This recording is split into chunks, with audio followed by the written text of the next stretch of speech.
Mark Stebbins left his mother and her boyfriend at this American Legion Hall on Livernois and 9 Miles Sunday before last and disappeared until his completely clothed body was found 6.5 miles away in Southfield last Thursday morning.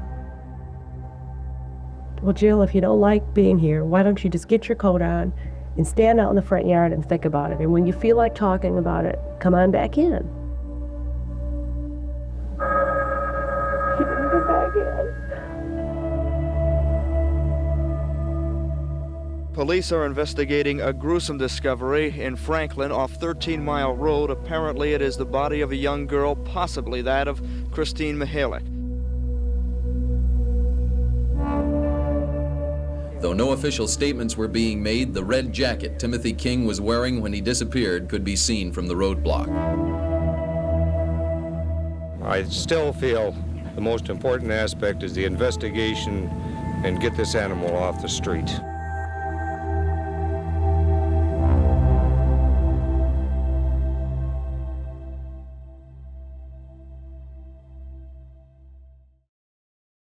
My heart just stopped when I'd go talk to the families, and they were so upset and in such pain, and so many questions, and I wish they could have answered anything, and nobody knew. It was just happening, and you keep thinking, how could this happen? This can't happen. It was very unusual in that way. I'm shocked and terrified. It's a terrible way to live, I think. For 13 months, starting in 1976, a killer terrorized Oakland County and its children. We got 4, and we know they're all connected. And that's when we really put the big task force together. There were over 200 officers working it. 4 children were snatched off the streets in the suburbs of Detroit along the Woodward Corridor, 2 girls and 2 boys. The first, in February 1976, 12-year-old Mark Stebbins was kidnapped in Ferndale walking home from an American Legion Hall. His body found 4 days later, dumped in a parking lot in Southfield. Former Southfield police detective Lauren Doan was assigned to the case. I had a 5-year-old daughter, and she was 5 years old at that time, and you go home and these young kids missing, and you look at her and you just think, oh, she could have been one of them. And, it just, you feel for the families. When Jill left home on Wednesday evening, she was wearing blue jeans and a bright orange parka. In December 1976, 12-year-old Jill Robinson was abducted in Royal Oak, then found shot and killed, discarded on the side of I-75 in Troy. The same month, 10-year-old Christine Mihalik was last seen at 7-Eleven in Berkeley. She was kidnapped and held captive for 19 days before being found in Franklin Village, murdered. The girls were not sexually assaulted, the boys were. What does that say to you? What were some of the theories surrounding that? Because it always stuck out to me that that was the case. Well, it was a strange coincidence. We very much want Tim to come home. We love him very much, wherever he is and whoever he is with. 11-year-old Timothy King, the final victim, was taken after buying candy at a corner store in Birmingham, later found dead in Livonia on the roadside. Groth said that he believes the killer is male, a loner, single, and that the murders are not impulsive but premeditated. Former Channel 2 reporter Nancy McCauley, who was assigned to the story from the beginning, says this forever changed the fabric of these communities. I do believe people really tightened up the freedom that their children had because they were afraid. And I saw that too, you don't, we'd be out trying to do stories, and before you see a bunch of kids playing, not without an adult. An older person was always there. I think everybody was terrified that it could happen again. It could happen to them. Not long ago, you used to see children all over this neighborhood, running, jumping, playing. But nowadays, you don't even see them walking home from school by themselves anymore. A lot of things have changed here. A lot is different here. Random kidnappings, child murder, pedophiles, it just didn't happen back then. We had a FBI agent flown in from, I forget where, and he gave us a whole lesson on pedophiles, what to look for, how they act, and then there were no doubt what we were looking for after that. After the fourth killing in 1977, the largest police task force was formed of 200 detectives. Desks everywhere and all sorts of cabinets and boxes with tips and people taking calls and people smoking and lots of coffee and, you know, lots of seasoned detectives that kind of looked like Columbo back in the day kind of thing. A little bit frumpy, but had been on a lot of cases. Now, Oakland County Sheriff Michael Bouchard, who was a Cub deputy then, was running down leads. There was more than 16,000 tips when all said and done. The police are working, I think, very hard on the clues that are coming in. They're sorting them out, picking those that look most promising first. The tips morphed into leads into suspects. According to our research, topping the suspect list even today, Chris Bush, Ted Lamborghini, and Art Sloan, connected by an underground pedophile ring operating throughout the state to trade child porn and assault children. Those close to the case call Chris Bush a #1 suspect. He died of a suspicious suicide in 1978. Before that, he was charged with sex crimes against kids in cities statewide, but he never saw a day in jail. It's been long suspected by experts in the killings that Bush's father helped keep him out of jail, using his power as a big-time automotive executive.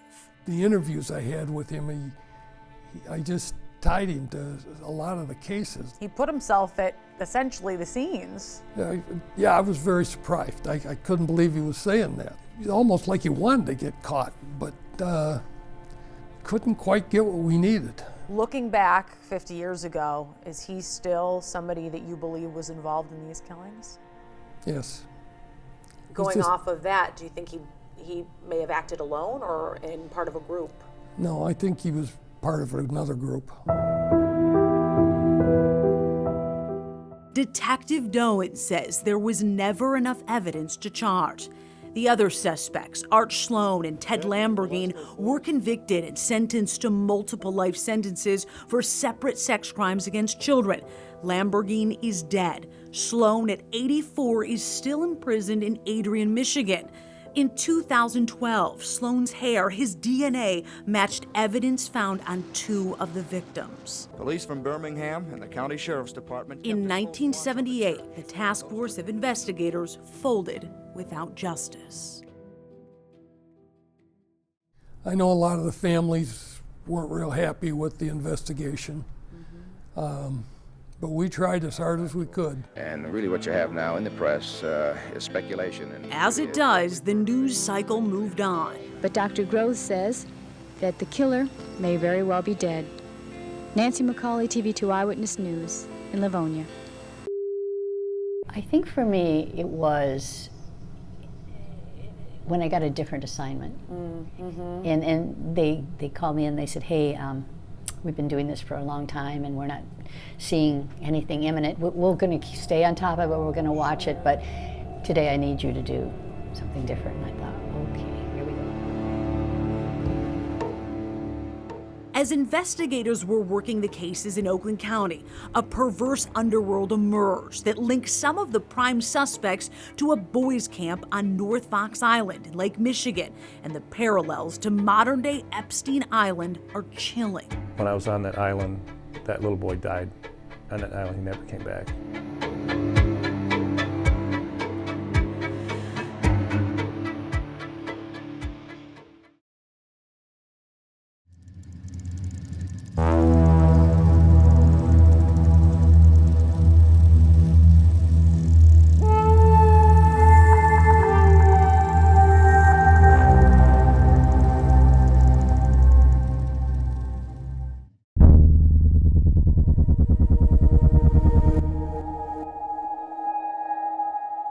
Off the coast of Grand Traverse Bay sits North Fox Island, owned by Francis Sheldon, a rich businessman with a lineage of prestige in Michigan. Investigators say Oakland County child killing suspect Chris Bush was a friend and customer of Sheldon's child porn operation. The island, rustic, untouched, and full of secrets in the 1970s. You get on the island, you touch down, then what? Within 30 minutes, we were all naked. Within 30 minutes. So, how did that conversation go? Well, Francis Sheldon said, this is what we do here, and Gerald Richards would jump in. There's no girls here, so this is what people do on islands. Was there anything else odd that stuck out to you early on? Tripods, not like that, but the old tripods with a giant video camera, those were everywhere. Other men were there taking pictures of us, swimming, we're playing, everyone was naked.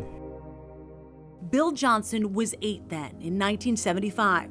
His dad died when he was just 5 years old. They were poor, and it made him a perfect target for a ring of pedophiles. He was a student here at St. Joseph's Catholic School in Port Huron. A new gym teacher there named Gerald Richards took a liking to him. We had a man who came to our school. His name was Francis Sheldon, and he was introduced to us as Uncle Frank, Gerald Richards' uncle. And he said because we excelled so well in gym class that we won this trip to North Fox Island. I was ecstatic. I mean, I'd never been any place, other than Boblo in Detroit when I was a kid. Sheldon ran Brother Paul's nature camp for boys on North Fox Island, a ruse for the unthinkable. He flew Bill and 3 other boys to the island, along with 6 men that included Sheldon, Richards, and their friend Dyer Grossman. I believe it was the first night, maybe the second night, I had gotten a sunburn. So Gerald Richards, had some ointment he was going to put on me, so I went into his cabin. So he started to apply the suntan lotion everywhere on me, and he did this multiple times. And then it just started getting more and more advanced into where it was oral. And then Francis Sheldon would be there sometimes as well. And there was oral involved. I have to do this, so I did that to them. 3 men, actually. Francis Sheldon, Gerald Richards, and a man named Dyer Grossman. What was going through your mind at that time? Fear. I was told pretty much right from the start, this goes nowhere because, we will come after your family. We will kill your family.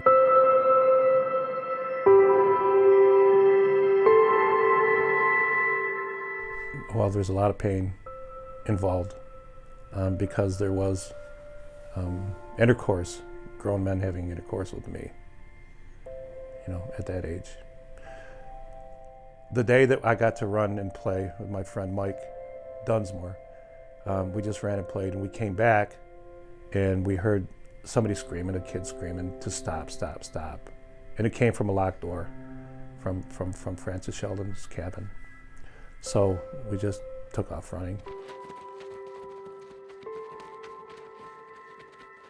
We were there 9 or 10 days, so there was abuse probably 8 of those days for myself.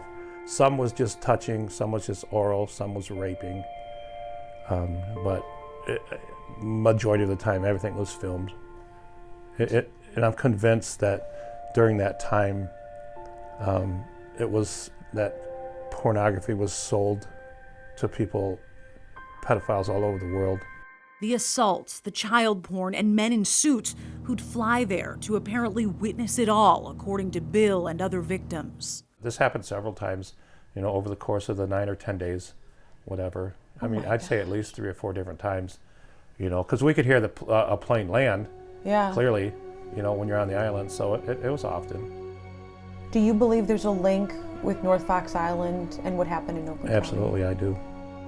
And that's what investigators have also long suspected too, a broader pedophile ring all active during the time of the killings in Oakland County. Of the men who allegedly committed those crimes on the island, only gym teacher Gerald Richards was charged for the crimes, serving just 3 years. And I found out Gerald Richards was back in town. So I borrowed a handgun, and I actually went hunting for a human being. And by the grace of God, I never found him, because I would have killed him. Absolutely, I would have killed him. It's believed Francis Sheldon fled to the Netherlands and died in 1996. Dyer Grossman was never charged but is still alive. The victims of the island wait for justice, just like the families of Mark, Jill, Christine, and Tim. They've all watched these anniversaries whisk by. Even now, 29 years since the first of Gaslit only to get the same answers, but we've uncovered there are several brand new breaks in the case.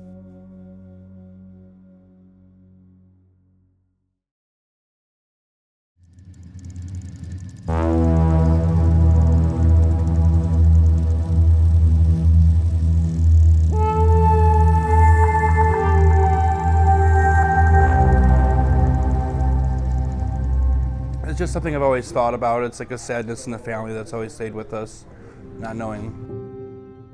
Tony Stebbins is the nephew of Mark Stebbins, the first victim in Oakland County.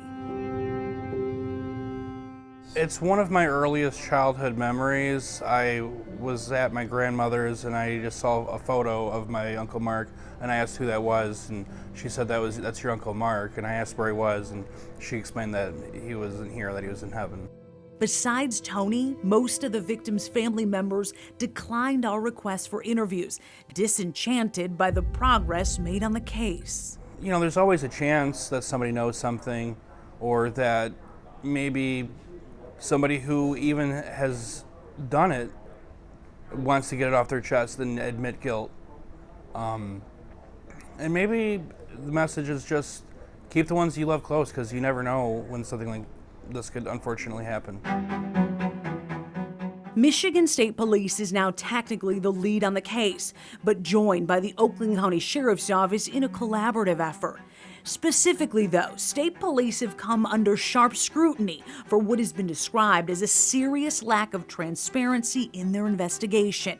The agency would not allow anyone to go on camera for this special. MSP's Lieutenant Michael Shaw said in a statement in part, "As any new tips come in, they're fully investigated. They continue to evaluate evidence as new technology and forensic analysis becomes available."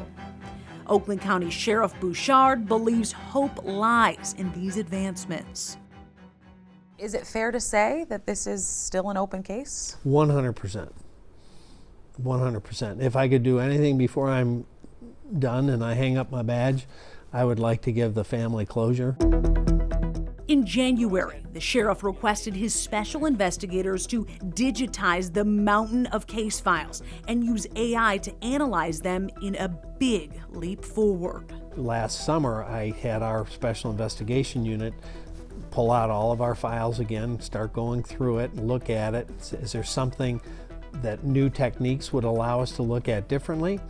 Or is there something that maybe with all those eyes, because it was a chaotic and crazy time, maybe missed this one little thing that is insignificant at the moment, but now maybe it's important. That means whatever evidence is still testable, it will be run through mitochondrial DNA testing, which allows scientists to carve through genealogy to potentially develop suspects to prove once and for all who did this. We are gathered here this evening for many reasons, but primarily because we want to extend our sorrow. We want to express that sadness for families who have lost their children over the past several months.